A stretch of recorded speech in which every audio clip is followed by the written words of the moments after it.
What you're about to hear isn't the sanitized version found in textbooks or recruitment films.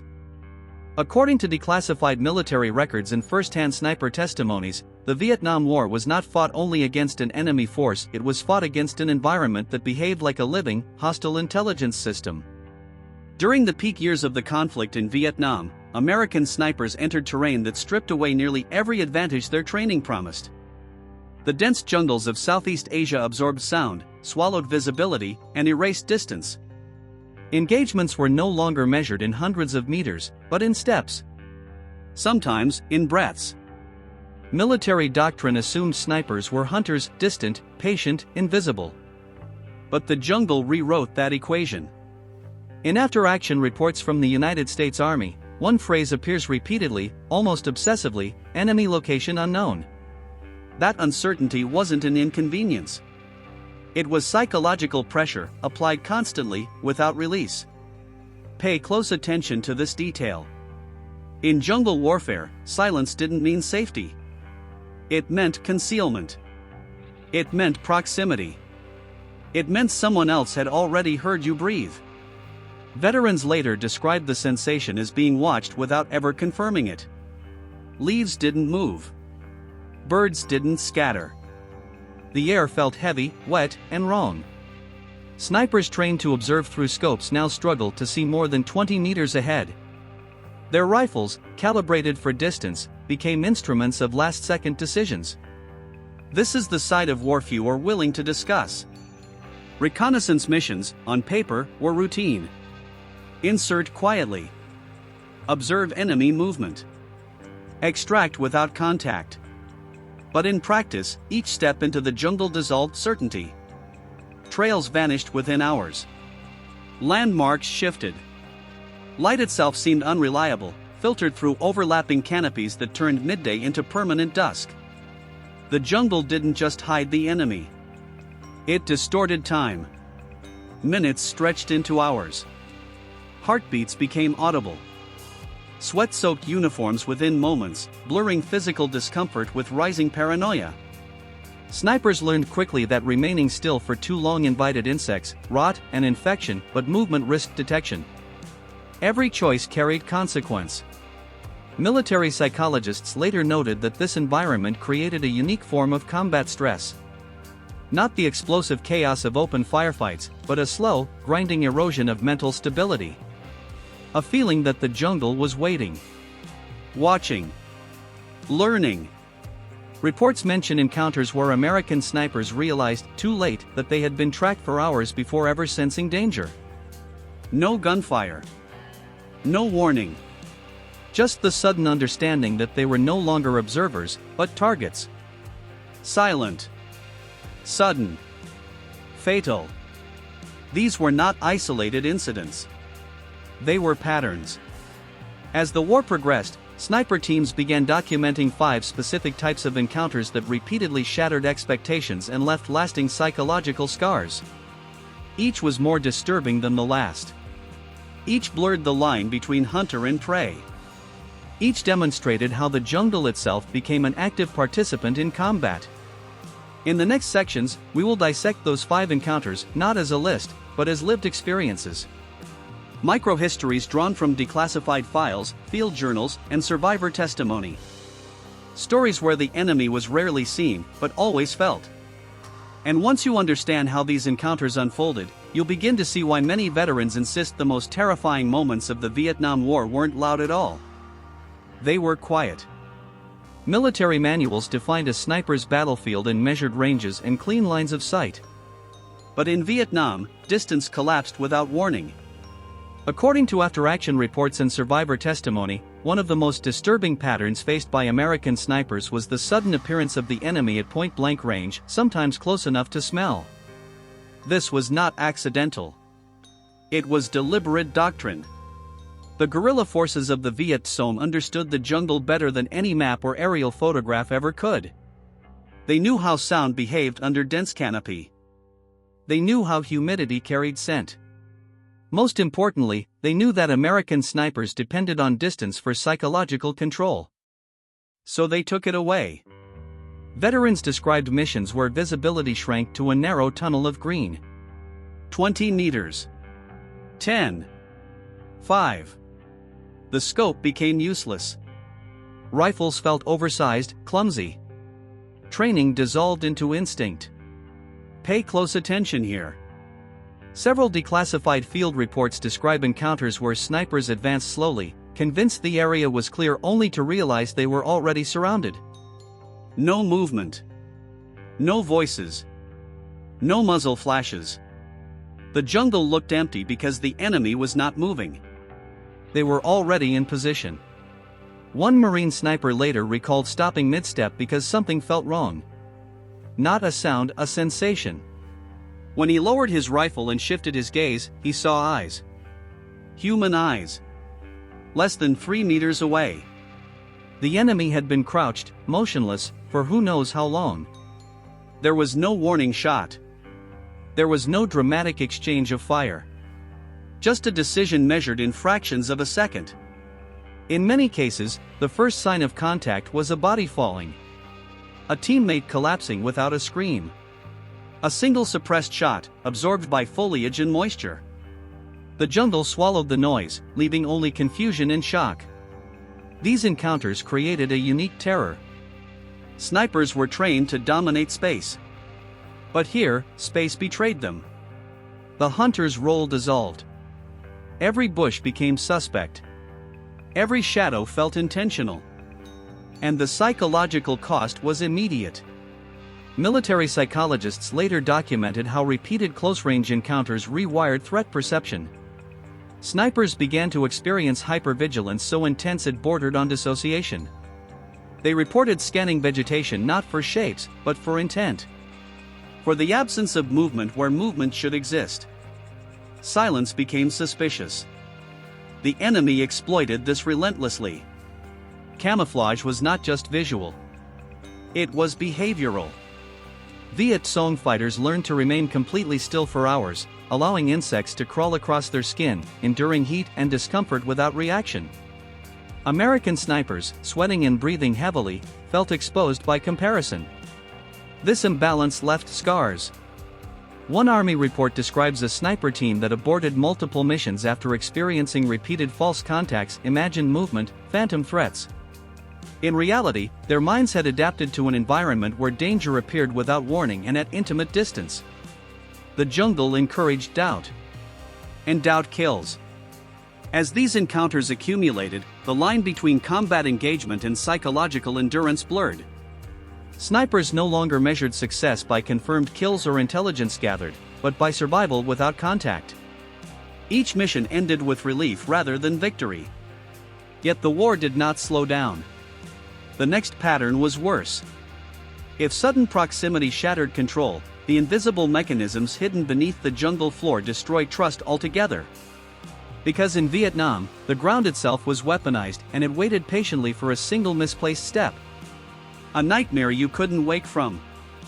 If close-range encounters stole distance from American snipers, the next threat erased something even more fundamental: trust in the ground beneath their feet.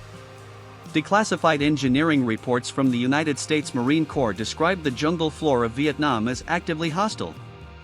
That language was not metaphorical. It was literal. Every step forward carried the possibility of sudden injury, infection, or death, delivered silently. Booby traps were not designed primarily to kill. They were designed to break the mind. Punji pits, concealed under leaves and mud, waited inches below the surface. Bamboo spikes smeared with waste caused wounds that rarely looked fatal at first glance, but often became infected, forcing evacuation or slow deterioration. For snipers operating deep behind patrol lines, evacuation was not guaranteed. Pay close attention to this pattern. Sniper teams moved slower than regular infantry, stopping frequently, scanning constantly. This made them ideal targets for pressure-based traps.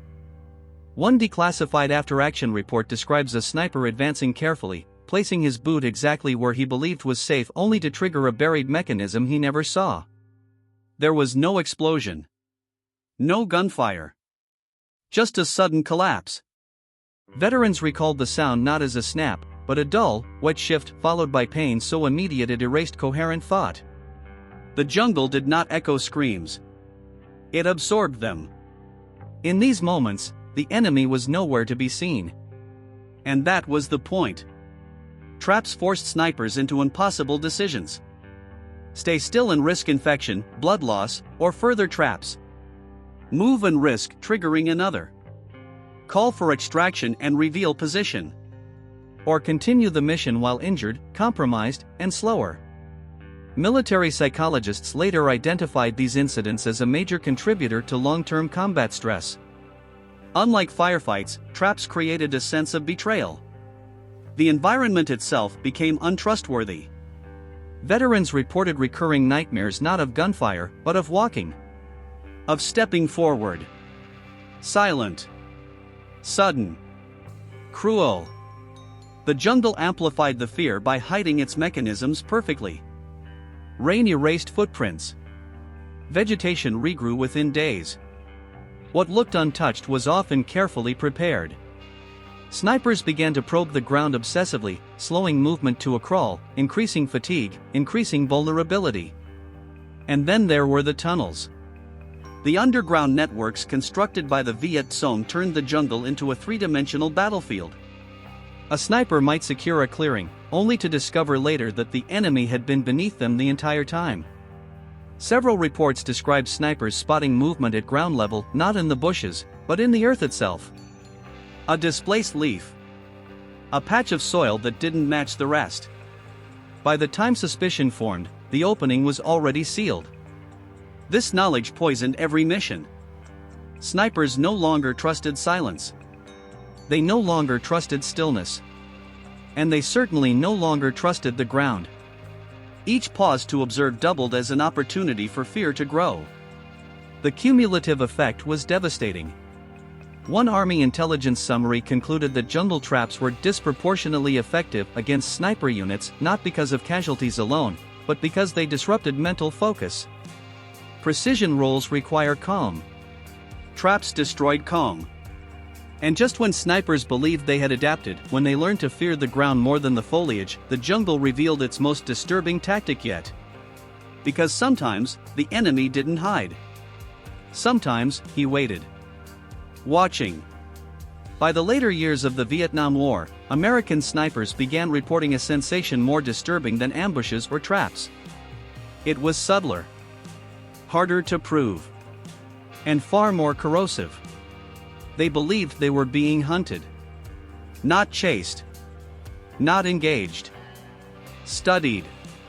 According to declassified intelligence summaries from the United States Army, sniper teams increasingly described missions where nothing happened, no contact, no traps triggered, no visible enemy, yet the sense of danger intensified with every passing hour.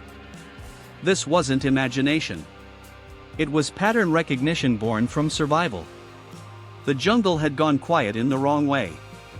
Birds absent. Insects muted. Wind unnaturally still. Veterans recalled moments when the absence of noise felt deliberate, as if the environment itself was holding its breath. These were the moments that trained snipers feared most.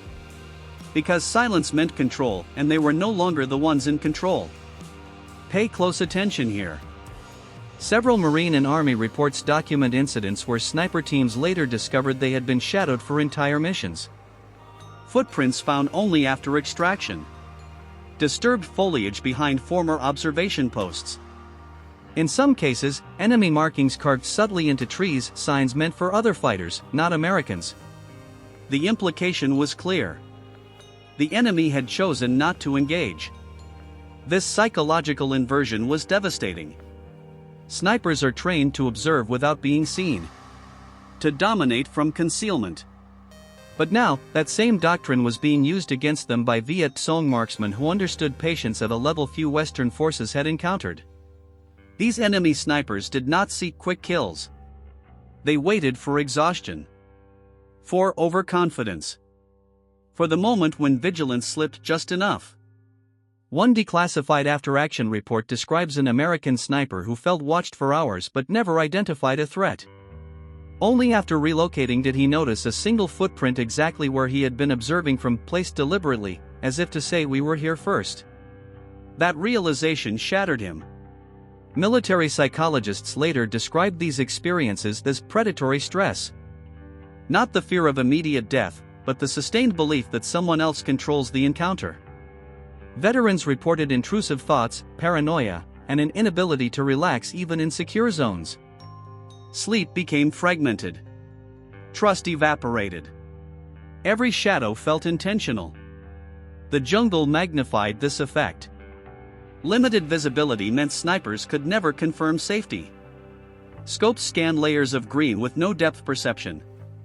Targets could exist inches away without detection. And unlike conventional combat, there was no sound to anchor reality. The enemy didn't fire. They waited. This tactic achieved something remarkable. It forced American snipers to second-guess their own instincts. To abandon strong positions prematurely. To waste energy relocating unnecessarily. Psychological attrition replaced physical engagement. And sometimes, the waiting ended. Suddenly. Fatal. Several confirmed cases document single-shot kills delivered after hours or days of surveillance. No firefight. No escape. Just one perfectly timed moment when the American sniper exposed himself to drink water, adjust position, or exhale too deeply. The jungle didn't warn them. It watched. By this stage of the war, many snipers admitted something privately they would never say aloud at the time: they feared enemy snipers more than infantry units. Not because of firepower, but because of patience. Because patience meant intention. And intention meant someone else was writing the ending. The final encounters would take that fear and lock it in permanently. Not through combat alone, but through memory. Through the kind of moments that followed veterans home long after the jungle was gone. Moments that never stopped replaying. The final encounters didn't always happen in Vietnam. They happened years later, in quiet rooms, empty roads, and sleepless nights. According to post-war psychological evaluations conducted by the United States Department of Veterans Affairs, American snipers who served in jungle environments exhibited some of the most persistent and intrusive combat memories of the entire conflict. Not because of large-scale battles, but because of moments that never resolved. Moments without closure. Pay close attention to this. Many veterans reported that their most vivid memories weren't of pulling the trigger, but of not knowing. Of never confirming if the threat they sensed was real. Of never seeing the enemy who might have been watching. The jungle trained their minds to stay alert forever. A snapped branch. A shadow in peripheral vision. Silence where there should be sound. These sensations followed them home. Clinical interviews reveal a recurring theme: hyper-awareness. Former snipers described sitting in restaurants unable to relax unless they could see every entrance. They scanned crowds the way they once scanned foliage. They avoided wooded areas entirely, not out of fear, but out of exhaustion. Because the jungle taught them a brutal lesson: vigilance never ends. One veteran described waking suddenly at night, convinced someone was standing inches away. No nightmare. No images. Just certainty. The same certainty he felt in Vietnam right before contact. Psychologists later connected this to the unique stressors of jungle sniper warfare. Unlike conventional combat, there was rarely a clear beginning or end to danger. The threat was constant, invisible, and intelligent. That combination rewired survival instincts at a fundamental level. The 5 encounters documented throughout this investigation: collapsing distance, weaponized ground, unseen traps, predatory surveillance, and unresolved threat reshaped the role of American snipers permanently. Doctrine changed. Training evolved. But the men who experienced it carried something no manual could erase. The jungle didn't just challenge their skills. It challenged their perception of reality. In Vietnam, the environment blurred the line between external danger and internal fear. Between observation and imagination. Between hunter and prey. And for many, that line never fully returned. This documentary isn't about glorifying violence. It's about acknowledging cost. The cost of operating in an environment that actively conspired against human senses. The cost of decisions made in silence. The cost carried quietly by those who survived. Today, memorials list names. Histories record battles. But these encounters, the ones that happened in whispers and shadows, remain largely undocumented. Until now.